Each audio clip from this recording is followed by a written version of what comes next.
বিবেক যেখানে স্বার্থপর, নীতিকথা সেখানে হাস্যকর। যতই তুমি বোঝাও না কেন, সারাদিন বুঝিয়েও তুমি তাকে বোঝাতে পারবে না। কে বলেছে সেটা দেখার দরকার নেই। পথের ভিখারিও তোমাকে খুব দারুণ একটা কথা শেখাতে পারে। ছোট্ট একটা বাচ্চার কাছ থেকেও তুমি অনেক ভালো কিছু শিখতে পারো। যদি তোমার শেখার ইচ্ছা থাকে, যদি কেউ কিছু জানতে চায়, তার জন্য এই পৃথিবীটা পুরো উন্মুক্ত। আর যদি কেউ কিছু জানতে না চায়, তাহলে সে ঘুমিয়ে থাকলেই যথেষ্ট। একটা বাস্তব কথা হলো, যে টাকা ধার নেয় সে ছোট হয় একবার, আর যে টাকা ধার দেয় সে ছোট হয় বারবার। টাকা পয়সা বেশিরভাগ সম্পর্ককে নষ্ট করে দেয়। তাই অর্থ দিয়ে সম্পর্কের মধ্যে লেনদেন না করাই ভালো। যদি কোনো দিন কোনো সমস্যায় পড়ে থাকো, তাহলে সমস্যাটাকে সমাধান করার চেষ্টা করো। সমস্যাটাকে নিয়ে ভাবতে বসে যেও না। ধরো তুমি একটা বড় জঙ্গলের মধ্যে আটকে গেলে, তাহলে তুমি কি করবে? সেই মুহূর্তে তুমি বড় একটা গাছে উঠবে দিকটাকে নির্ণয় করার জন্য, কিংবা তোমার কাছে যদি কম্পাস থাকে তাহলে তুমি কম্পাসের ইউজ করবে না। তুমি জঙ্গলে বসে ভাবতে থাকবে যে কেন এটা আমার সঙ্গেই হলো, এত পৃথিবীতে লোক থাকতে আমি কেন জঙ্গলের মাঝে আটকে গেলাম, আমার সঙ্গেই শুধু এই সব কিছু হয়ে থাকে, খারাপগুলো আমার সঙ্গেই হয়ে থাকে। এই সব কথা যদি তুমি ভাবতে থাকো, তাহলে তুমি সারা জীবন ধরে ভাবলেও সেই জঙ্গলের মধ্যে থেকে বেরিয়ে আসতে পারবে না, কখনোই না। তাই তোমাকে আগে জঙ্গল থেকে বেরিয়ে আসার সমস্যাটার সমাধান করতে হবে। ঠিক সেই রকম আমাদের বাস্তব জীবনে আমরা যদি কোনো সমস্যায় পড়ি, তাহলে আমাদেরকে সমস্যা থেকে বেরিয়ে আসার সমাধান খুঁজতে হবে, না আমরা অন্যকে দোষ দিতে সময় ব্যয় করে দেব। যারা তোমার দোষ প্রচার করতে ব্যস্ত, তাদের দোষগুলো তুমি ঢাকো। এতে তোমার সম্মান একটুকুও কমবে না, বরং তোমার সম্মান অনেক গুণে বেড়ে যাবে। যদি কেউ তোমার সমালোচনা করে, তাহলে তো তোমার খুশি হওয়া উচিত, কারণ তুমি কিছু করার চেষ্টা করেছো বা কিছু করার চেষ্টা করছো। যারা কিছু করার চেষ্টা করে তারা সমালোচনার যোগ্য হয়, যারা কিছু করার চেষ্টা করে না তারা সমালোচনার যোগ্য হবে কি করে? তারা তো কিছুই করছে না। কেউ যদি তোমাকে সমালোচনা করে অত্যাধিক, তাহলে তুমি বুঝবে যে তোমার সফলতা অতি নিকটে, আর বেশি দূরে নয়। তোমার সব কিছু শেষ হয়ে গেছে, সব কিছু তোমার প্রতিকূলে। তোমার নিজে মনে হচ্ছে যে কাজটা ছেড়ে দিই, আর হবে না আমার দ্বারা, আর সম্ভব না, আমি পারলাম না। আর একটু এগিয়ে যাও, দেখবে একদম তোমার সফলতা তুমি পেয়ে যাবে। পর্বতের শেষ চটিটা যখন আমরা উঠব, যদি আমি একটা পর্বতে উঠি, শেষ চটিটার আগের অংশটা এতটাই খাড়া হয়ে থাকে যে মনে হয় আমি আর উঠতে পারবো না। কিন্তু অতটুকু উঠলেই, হয়তো হাতটা বাড়ালেই, হয়তো আমি ধরতে পারলেই একটু কষ্ট করে, আমি আমার সফলতা পেয়ে যাব। এটাকে সবসময় মনে রাখতে হবে। বিখ্যাত একজন বলেছিলেন যে এই পৃথিবীতে যারা অসফল হয়েছে, তারা আজও পর্যন্ত জানতে পারলো না যে তারা সফলতার কত কাছ থেকে ঘুরে এসেছে। দেখো, সফল মানুষ আর অসফল মানুষদের মধ্যে খুব কমন একটা পার্থক্য আছে। অসফল মানুষরা যেটা ভালো লাগে সেটা করে, যতটুকু ভালো লাগে ততটুকু করে। আর সফল মানুষরা যতক্ষণ না কাজটা শেষ হয় ততক্ষণ করে। আর এই চিন্তাভাবনাটা, এই মাইন্ডসেটটা তাদেরকে সফল করেছে আর এদেরকে অসফল করেছে।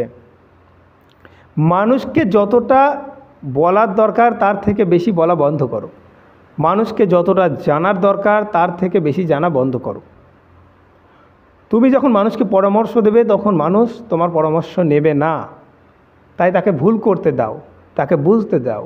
সে যখন ভুল করবে, বুঝবে, সে তখন তোমার মর্ম বুঝতে পারবে। যে নদীর গভীরতা যত বেশি, তার বয়ে যাওয়ার স্রোত তত কম।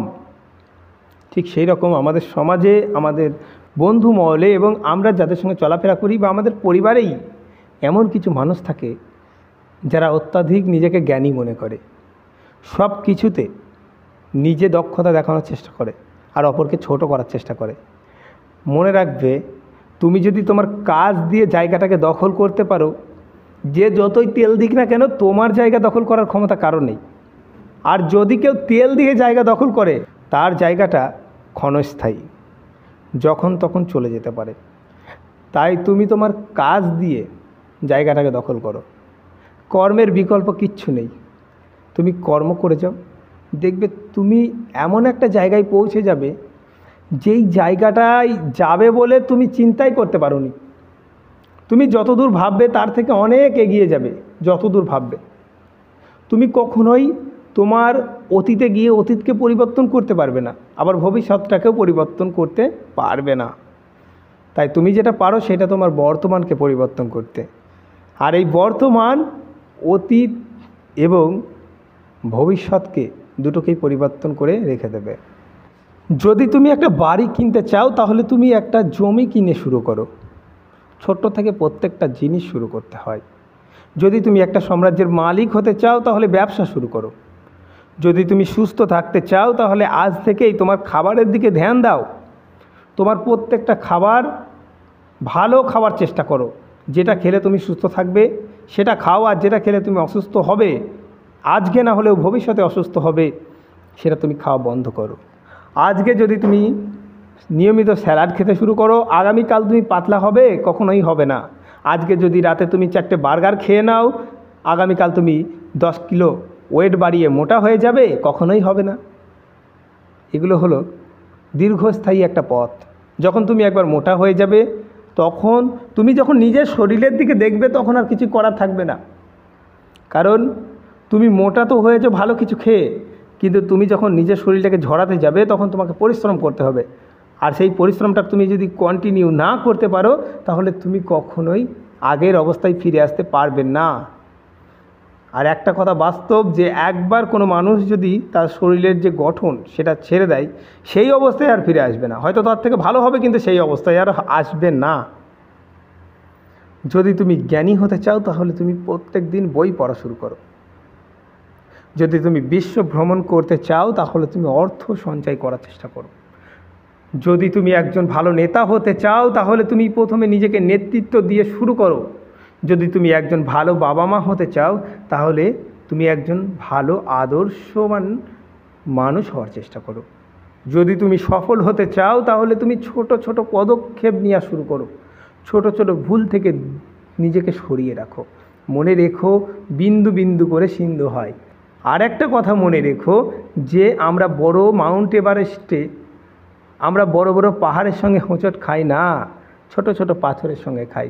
তাই ছোট ছোট ভুলগুলিকে আমাদেরকে এড়িয়ে চলতে হবে। ছোট ছোট আনন্দগুলোকে উপভোগ করার চেষ্টা করতে হবে, হোক সেটা মোড়ের মাথায় গিয়ে 1 কাপ চা খাওয়া। যদি তুমি আত্মবিশ্বাসী হতে চাও তাহলে তুমি নিজের উপর বিশ্বাস রেখে শুরু করো। যদি তুমি একটি নতুন দক্ষতা শিখতে চাও তাহলে তুমি প্রতিদিন অনুশীলন শুরু করো। যদি তুমি সৃজনশীল হতে চাও তাহলে তুমি নতুন কিছু চেষ্টা করে শুরু করো। যদি তুমি সম্মানিত হতে চাও তাহলে তুমি সম্মান দেওয়া শুরু করো। যদি তুমি দৃঢ় সম্পর্ক গড়ে তুলতে চাও তাহলে অপরকে বিশ্বাস করা শুরু করো। যদি তুমি তোমার লক্ষ্য অর্জন করতে চাও তাহলে সেগুলো স্পষ্টভাবে নির্ধারণ করো এবং তার উপর কাজ করা শুরু করো। যদি তুমি মুক্ত হতে চাও তাহলে তোমার ভয় ত্যাগ করতে শুরু করো। যদি তুমি নিজের মধ্যে পরিবর্তন আনতে চাও তাহলে প্রথমে নিজেকে পরিবর্তন করা শুরু করো। যদি তুমি ম্যারাথন দৌড়াতে চাও তাহলে তুমি প্রতিদিন হাঁটা শুরু করো। যদি তুমি ব্যবসা শুরু করতে চাও তাহলে প্রথমে একটা চাহিদা চিহ্নিত করা শুরু করো।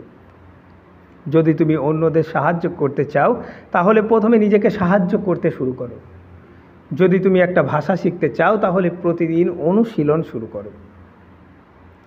প্রত্যেকটা জিনিসের শুরু একটা সংকীর্ণ জিনিস থেকে, সেটা হলো পদক্ষেপ। তুমি পদক্ষেপ নিতে শুরু করো। তুমি যদি আজ শুরু না করো তাহলে তুমি কখনোই শুরু করতে পারবে না। কেউ যদি কোনো জিনিস শুরু করে এবং সেটা কন্টিনিউ করে, তার জন্য ধৈর্য ধরতে পারে এবং তার উপর কাজ করতে পারে এবং ত্যাগ করতে পারে, তাহলে তো তার সফলতা নিশ্চিত। তার সফলতা এবং তার মধ্যে পার্থক্য খানিকটা সময়ের। সময় আসেনি তাই তার সফলতা তার হাতে আসছে না। সময় আসলে অবশ্যই চলে আসবে। সে যতটা চেয়েছে তার থেকে বেশি আসবে। সফলতা রাতারাতি আসে না, এটা মনে রাখতে হবে। এটা ধারাবাহিক প্রচেষ্টা। সেটা একটা বাড়ি তৈরি হোক, ব্যবসা শুরু হোক, অথবা সম্মান অর্জন হোক, যাত্রা শুরু হোক, সব কিছুই একটা পদক্ষেপ। তাই সামনের লক্ষ্যের বিশালতার দিকে এগিয়ে যান, লক্ষ্য স্থির রাখুন, পরবর্তী পদক্ষেপ নেওয়ার জন্য মনোযোগ দিন। প্রথমে পদক্ষেপ নেওয়ার জন্য মনোযোগ দিন, তারপর পরবর্তী পদক্ষেপ নিন। এইভাবে যদি আপনি চলতে পারেন তাহলে আপনি বুঝতেই পারবেন না, আপনি আস্তে আস্তে স্বপ্ন পূরণের পথের দিকে এগিয়ে যাবেন।